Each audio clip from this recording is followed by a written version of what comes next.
Hello, everyone, and welcome back to Bhakti Fundamentals. Today, we delve into the important topic of, is spiritual life subjective? And what does this mean? Well, by this we mean, is spirituality simply what I or anyone else chooses to believe it is? In other words, can I pick and choose what I ultimately believe in, crafting my own version of what it means to be spiritual, and what it means to have a relationship with the Supreme Absolute Truth? Well, while we certainly can do this, it's a dangerous way to go about living. Because in reality, there is an objective absolute truth, Krishna, the Supreme Person. And the subtle laws of the material world that we may or may not be aware of go on whether we believe in them or not. Just as we cannot perceive with our eyes the material laws of time and gravity, for instance, they're always at work around us. Similarly, spiritual reality exists all around us, and the subtle material laws, such as karma, are always at work also. If we turned a blind eye to time and gravity, we'd probably waste our time, and we'd risk leaving our bodies early if we jumped off the roof of a high-rise in disbelief of the law of universal gravitation. Similarly, if we selectively embrace only those spiritual teachings that we find convenient in spiritual life, then we run the risk of not fully understanding how this material world works, as revealed in the Bhagavad Gita and other Vedic scriptures, and more importantly, how to reach the absolute truth. We may miss it. At the heart of Bhakti Yoga philosophy is the understanding that Krishna, a word meaning all attractive, is the Supreme Person, or God. He is the absolute truth, the supreme truth, or Satyam Param in Sanskrit. The supreme absolute truth, Krishna, is not a product of human imagination or subjective interpretation. Rather, he is an objective reality that exists independent of individual perception. This means that whether we believe in him or not, he exists. The very first verse of the Srimad Bhagavatam, which is the graduate study of the Bhagavad Gita, the very first verse asserts that Krishna is the source of all creation, the original cause of everything, and that he should be the ultimate goal of our life. And it's very significant that the Bhagavatam begins with this important assertion, because it suggests from the very start that spiritual life should revolve around Krishna, the absolute truth, that he should be the object of our meditation. And indeed, the verse mentions outright that Krishna should be the object of our meditation. It reads, I meditate upon Lord Sri Krishna, because he is the absolute truth and the primeval cause of all causes of the creation, sustenance, and destruction of the manifested universes.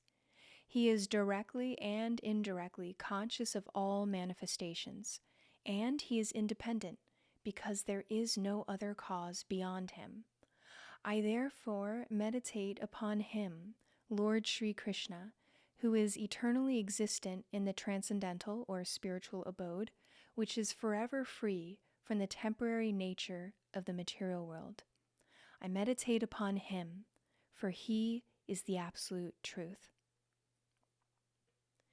This reality of Krishna being the absolute truth is foundational to the understanding that spiritual life is not a matter of subjective interpretation. Spiritual life is not something that can be whimsically adapted to suit our personal preferences. Instead, spiritual life should be rooted in the eternal objective reality of Krishna's existence, and on what he has to say about spiritual life and spiritual principles. On that note, later on in the Srimad Bhagavatam, in chapter 6, we hear Dharmam tu shakshad bhagavat pranitam, that Krishna himself establishes real spiritual principles, or Dharma. In other words, Krishna defines for us what true spiritual life entails. And one important point is that the word Dharma in this context does not refer to just a set of moral codes or ethical guidelines. Rather, Dharma refers to the intrinsic nature and duty of living beings in relation to the Supreme. Our Dharma is eternal and unchanging, and it is to serve the Supreme, or Krishna. That is our eternal spiritual Dharma, the eternal spiritual directive of all living beings, actually. Now, this point about Krishna himself establishing Dharma is also mentioned in the Bhagavad Gita. Krishna says in chapter 4, verses 7 to 8, "Whenever and wherever there is a decline in religious practice, O descendant of Bharata, Arjuna, and a predominant rise of irreligion, at that time I descend myself to deliver the pious and to defeat the miscreants, as well as to re-establish the principles of religion. I myself appear millennium after millennium." In these verses, Krishna states that he appears on the earth whenever there's a decline in dharma or spiritual principles and an increase in adharma or irreligion. He states that his purpose is to protect the pious, to defeat the proponents of irreligion, and to once again re-establish the principles of dharma. In these verses, Krishna also underscores the objective nature of spiritual life. Dharma is not created by human minds, but is established by the Supreme Lord himself. So what exactly is the Dharma that Krishna reestablishes? It is the path that leads us to him, our Sanatan Dharma. He reveals our eternal duty, which is to serve him, Krishna, and connect with him through loving devotional service or Bhakti Yoga. In the final chapter of the Gita, Krishna reiterates what he has consistently emphasized throughout the text of the Gita, that true Dharma is surrendering to him in a relationship of loving devotional service, or in other words, Bhakti Yoga. He says in chapter 18, verses 64 to 66, he's speaking to Arjuna, "Because you are my very dear friend, Arjuna, I am speaking to you my supreme instruction, the most confidential knowledge of all. Hear this from me, for it is for your benefit. Always think of me, become my devotee, worship me, and offer your homage unto me. Thus you will come to me without fail. I promise you this because you are my very dear friend."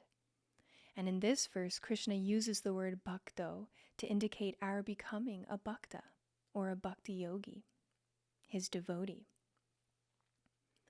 And in text 66, Krishna says, "Abandon all varieties of dharma and just surrender unto me.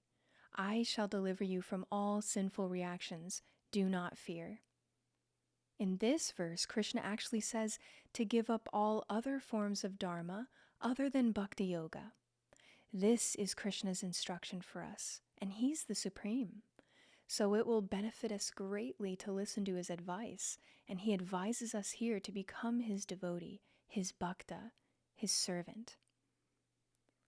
Now, importantly, in Bhakti Yoga, the process of acquiring spiritual knowledge is a descending process of Aroha Panta, rather than an ascending process, Aroha Panta. The ascending process is based on human speculation, logic, and reasoning, wherein one attempts to reach the truth by one's own efforts, by one's own thinking or speculative reasoning. However, this approach is fraught with limitations because our minds and senses are imperfect and prone to error. Have you ever trusted your mind on something and it turns out your mind was completely wrong? I'll bet you have. We all have. Our minds are fallible. So are our senses. There is so much we cannot perceive with our limited minds and senses. And so this is where the descending process of receiving spiritual knowledge helps us out. The descending process is one wherein spiritual knowledge is received from a higher spiritual authority, namely from Krishna in the scriptures and from his authoritative representatives in disciplic succession, from gurus or spiritual masters, as well as from the body of Bhakti Yoga practitioners, other sincere practitioners on the path. Now, we mentioned the words disciplic succession. Receiving spiritual knowledge via disciplic succession or parampara means obtaining spiritual teachings that have been passed down through an unbroken chain of spiritual practitioners and students who then turn into teachers. And each of the teachers received spiritual knowledge directly from their predecessor. The lineage begins with the Supreme Lord, Krishna, and continues through various recognized spiritual masters to the present day. There on screen, we have some of the prominent teachers in our spiritual lineage of Bhakti Yoga. The Hare Krishna movement is part of the Brahma Madhva Gaudiya Sampradaya. And we can see on screen that the chain of teachers begins with Krishna as number one, and then he passed the knowledge down. Now, in Bhakti Yoga, disciplic succession is crucial because it ensures that the teachings remain pure, unaltered, and free from personal interpretation or speculation. Each spiritual teacher in the disciplic succession faithfully transmits the knowledge as it was received, without adding or subtracting anything based on personal opinion or ideas. This process maintains the integrity and authenticity of the teachings, allowing practitioners, including all of us, to connect directly with the original source of spiritual teachings, Krishna himself. Now, the concept of disciplic succession is rooted in the understanding that spiritual knowledge is not something that can be created or concocted by individual effort. It is revealed knowledge that descends from a higher authority, ultimately Krishna himself, and is then passed down through the lineage of spiritual teachers. By following Bhakti Yoga in disciplic succession, as we're doing, we then receive Krishna's original teachings, and those teachings give us the spiritual practices that lead us to him, and he's the absolute truth. Bhakti Yoga is a spiritual science given by Krishna himself for reaching him. And in Bhakti Yoga, there's a process to follow, and there are different stages of advancement described by which we can assess our own advancement along the path. Bhakti Yoga is a subtle spiritual science that leads us from point A, the material world and material consciousness, to point B, the spiritual world and spiritual consciousness.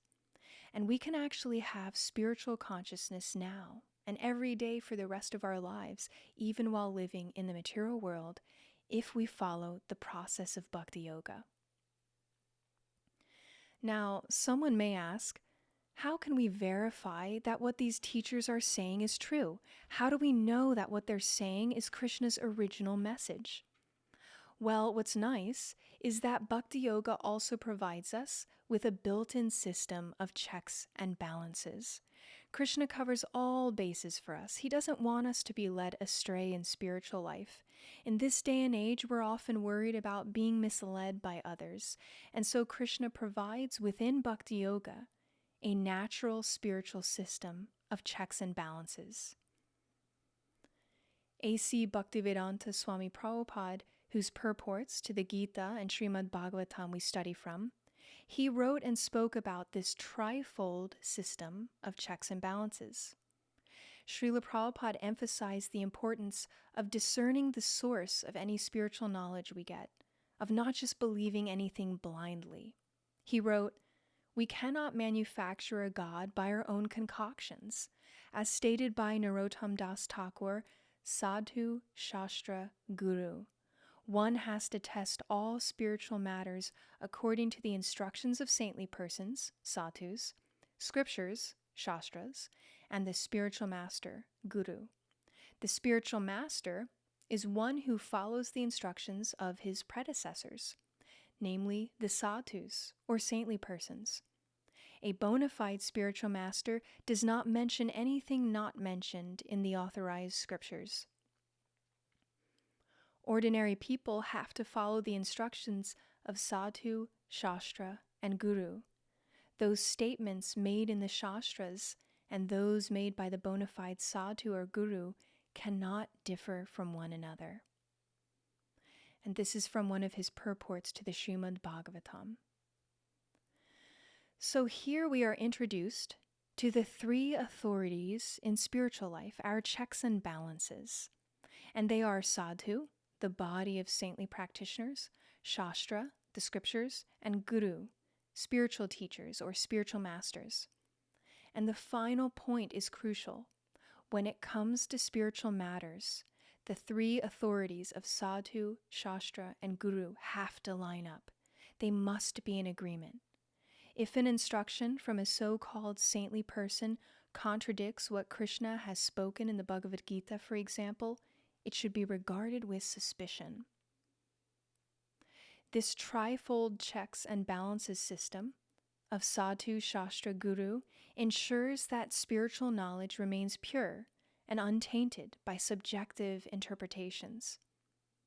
This preserves the objective nature of actual spiritual truth, which is not dependent on individual opinions, but is instead rooted in the eternal reality of Krishna's words in the Gita in relation to our eternal Dharma. Now we arrive at the crux of the class. When we approach spiritual life with a subjective mindset, thinking that we can accept the teachings we like and do away with whatever we don't like, then we risk deviating from Krishna's original spiritual teachings. In other words, we risk deviating from the path of true Dharma as defined by Krishna in the Bhagavad Gita. By selectively interpreting scriptures or tailoring spiritual practices to fit our personal desires, we risk creating a version of spirituality that is perhaps comfortable for us to engage in, but ultimately disconnected, ayukta, from Krishna, from the supreme absolute truth. Srila Prabhupada himself often warned against this tendency, emphasizing the importance of following the authorized process of devotional service as outlined in the scriptures and as exemplified by sincere and serious practitioners of Bhakti Yoga. If we follow the path of Bhakti Yoga, as taught by Krishna himself and the acharyas or teachers in the Bhakti Yoga tradition, then it will lead us to Krishna. Again, Srila Prabhupada would often note that Bhakti Yoga is a spiritual science. As such, it systematically leads us, step by step, to the realization of Krishna as he is, and of our eternal relationship with Krishna. The Bhakti Yoga process is objective, universal, and applicable to all, regardless of time, place, or circumstance, and it has been verified by practitioners for centuries. To recap, spiritual life is not a matter of subjective interpretation. It is an objective reality centered on the absolute truth, Krishna. The means of acquiring spiritual knowledge is descending, wherein knowledge is received from higher spiritual authorities rather than concocted by the limited human mind. Ultimately, we want to avoid speculating on what the absolute truth is and what it means to be spiritual. Instead, we are most benefited when we find out what Krishna himself has to say about what it means to be spiritual, about what real spiritual dharma is, surrendering to him in a mood of loving devotional service or bhakti. When we follow Krishna's instructions and advice in the Gita, we are assured of a bright future in which we ultimately attain a spiritual destination and no longer need to return to this material world of suffering. So that's all we have for today. We covered a lot of new concepts in this class, so please let us know your questions so that we can address them in future sessions.